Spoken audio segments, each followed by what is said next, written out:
As a girl who has left her toxic relationship and has no desire in her heart, and I mean that from the bottom of my heart, to ever return back there, I want to tell the girl or the guy who's currently in my shoes that I was in, I know you're scared. I know you want to leave.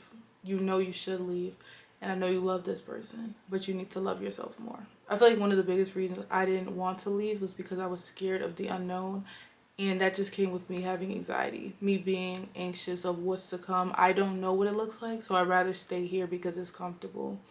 I'm here to tell you I am like 1 year post breakup, and this quite literally was the best thing I could ever done in my life. This saved my life. Leaving that person alone saved my life. Okay, I'm not lying. I can't even fathom how I stayed through what I stayed through, and I can't even fathom of what it would have been if I continued to stay there. After a certain point, it was very obvious that it was toxic, and it was just me hoping and praying. But sometimes hoping and praying for someone who doesn't hope and pray for themselves gets you nowhere, okay?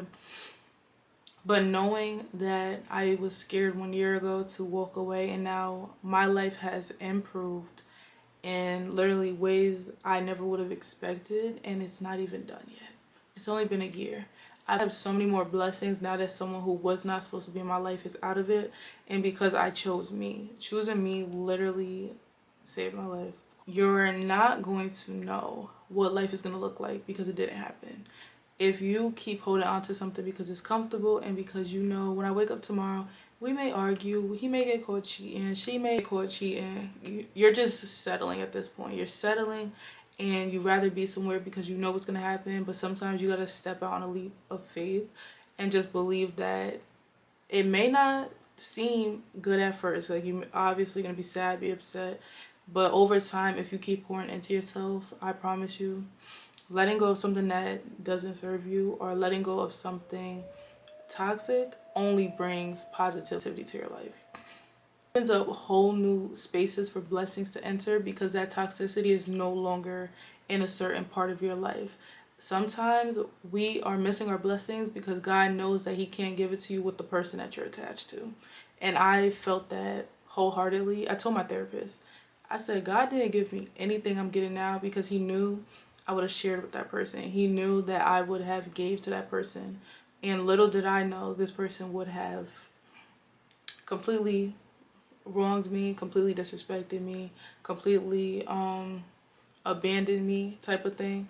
And I didn't know that back then. I knew that, but I didn't believe it, and I didn't want to believe it.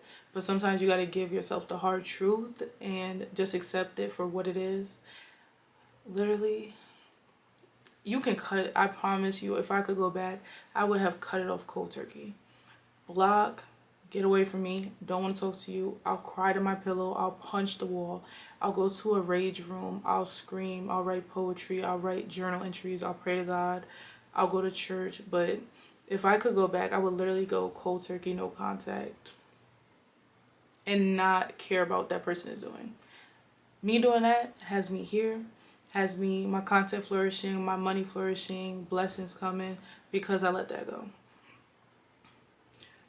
It's one of the hardest things I've ever had to do in my life because it was the first thing where I had to do it. No one could get me to do it. People have tried. No one could do it for me. This is something I actually had to do on my own. As a grown adult, I had to walk away, leave, and not look back.